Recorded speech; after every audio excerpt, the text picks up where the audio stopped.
कोई और देश होता, कोई और समाज होता, तो लगातार इतने आक्रमणों की चोट से पूरी तरह नष्ट हो गया होता।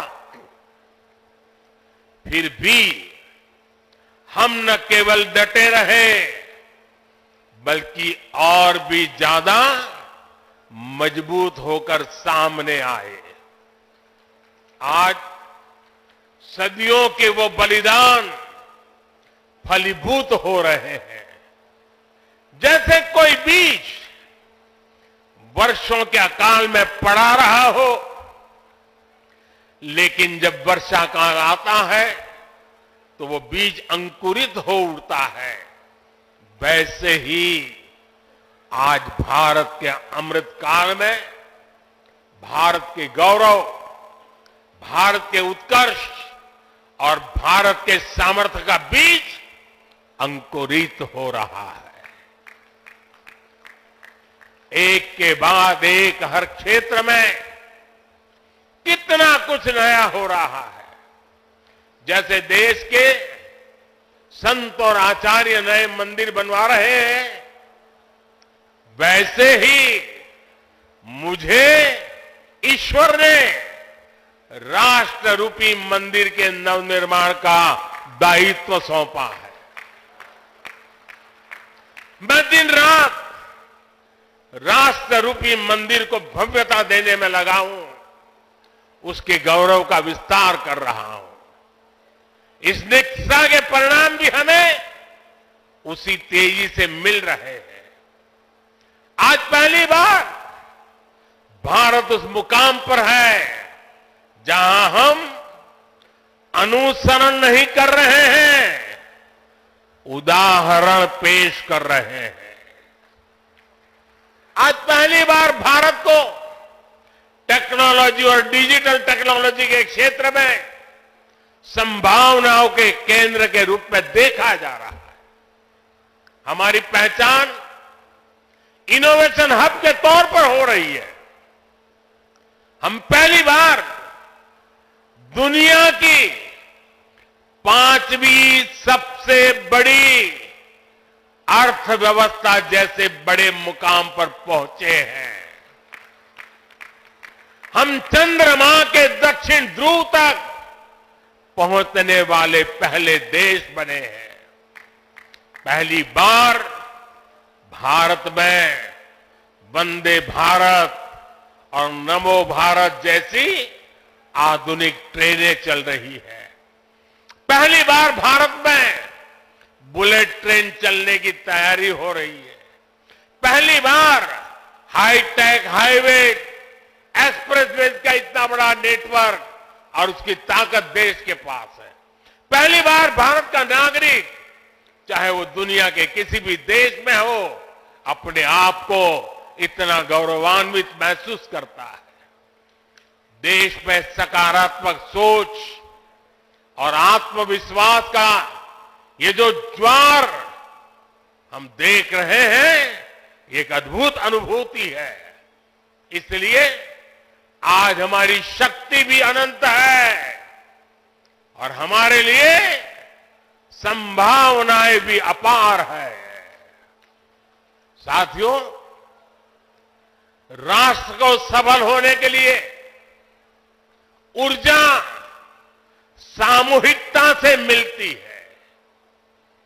हमारे वेद कहते हैं, सहस्त्र शीर्षा पुरुष, सहस्त्र शीर्षा पुरुष, सहस्त्राक्ष सहस्त्रपाद, अर्थात निर्माण के लिए हजारों लाखों करोड़ों हाथ है, गतिमान होने के लिए हजारों लाखों करोड़ों पैर है।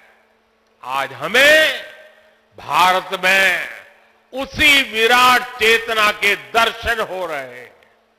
सबका साथ, सबका विकास, सबका विश्वास और सबका प्रयास, इस भावना से हर देशवासी एक भाव से, एक संकल्प से राष्ट्र के लिए काम कर रहा है। आप पिछले 10 वर्षों में कार्यों के विस्तार को देखिए। 4 करोड़ से ज्यादा लोगों को प्रधानमंत्री आवास योजना के तहत पक्के घर,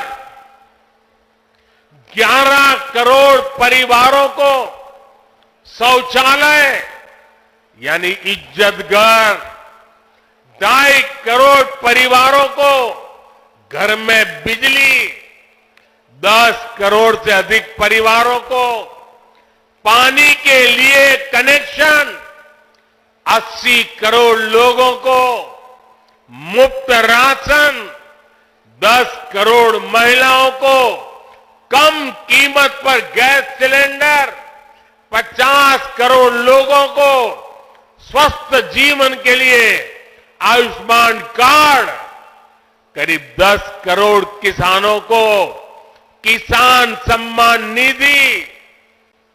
कोरोना काल में हर देशवासी को मुफ्त वैक्सीन, स्वच्छ भारत जैसा बड़ा अभियान, आज पूरी दुनिया में भारत के इन कामों की चर्चा हो रही है। इस स्केल पर काम इसलिए हो सके क्योंकि सरकार के इन प्रयासों से देशवासियों का सामर्थ्य जुड़ गया।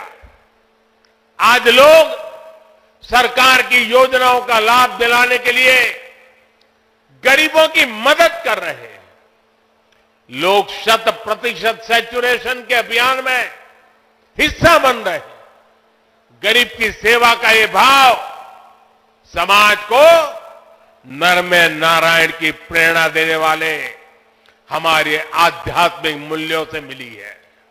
इसलिए देश ने विकसित भारत का निर्माण और अपनी विरासत पर गर्व के पंच प्राणों का आह्वान किया है।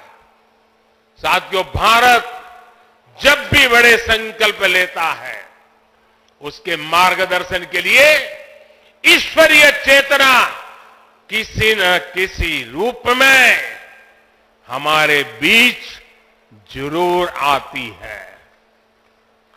इसलिए गीता में भगवान श्री कृष्ण ने कहा, संभवामि युगे युगे, इतना बड़ा आश्वासन दे दिया है। लेकिन इस वचन के साथ ही तो हमें ये आदेश भी देते हैं कि कर्मण्येवाधिकारस्ते मा फलेषु कदाचन, अर्थात हमें फल की चिंता के बिना कर्तव्य भाव से कर्म करना है। भगवान का ये वचन, उनका ये निर्देश आज 140 करोड़ देशवासियों के लिए जीवन मंत्र की तरह है। अगले 25 वर्षों के इस कर्तव्य काल में हमें परिश्रम की पराकाष्ठा करनी है। हमें निस्वार्थ भाव से देश सेवा को सामने रखकर काम करना है। हमारे हर प्रयास में, हमारे हर काम से राष्ट्र को क्या लाभ होगा, ये प्रश्न हमारे मन में सबसे पहले आना चाहिए। यही प्रश्न राष्ट्र की सामूहिक चुनौतियों के समाधान पेश करेगा। मुझे विश्वास है कि भगवान कल्कि के आशीर्वाद से संकल्पों की हमारी ये यात्रा समय से पहले सिद्धि तक पहुंचेगी। हम सशक्त और समर्थ भारत के सपने को 100% पूरा होता देखेंगे।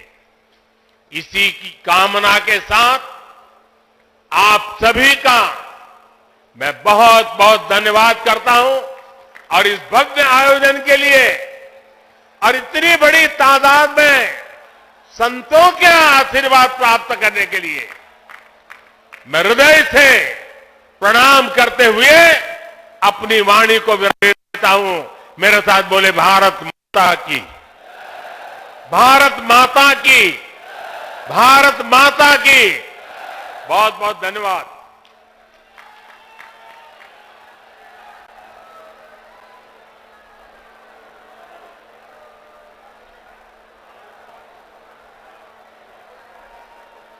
प्रधानमंत्री नरेंद्र मोदी का ये संबोधन, आपको बता दें कि आज कल की मंदिर की आधारशिला प्रधानमंत्री नरेंद्र मोदी ने रखी और इस दौरान मुख्यमंत्री योगी आदित्यनाथ भी उनके साथ में मौजूद रहे। तमाम अगर संतों की बात की जाए तो इस दौरान कल की धाम पहुंचे हैं।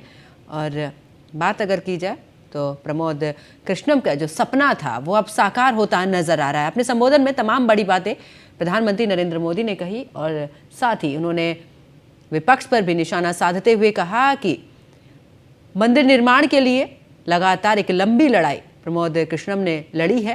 पिछली सरकारों में भी इस दौरान उन्होंने कोर्ट तक के चक्कर काटे हैं, लेकिन अब आखिरकार उनका ये सपना साकार हो रहा है और आज मंदिर की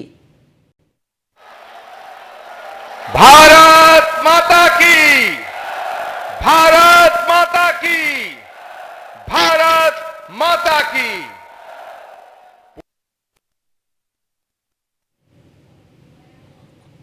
तो प्रधानमंत्री नरेंद्र मोदी का संबोधन, जहां पर तमाम बातों का जिक्र प्रधानमंत्री की तरफ से किया गया है। उन्होंने साफ तौर पर कहा कि एक लंबी लड़ाई प्रमोद कृष्णम ने लड़ी और आखिरकार आज वो दिन आ ही चुका है जब इस मंदिर के शिलान्यास किया जा रहा है, यानी कि भूमि पूजन की गई है।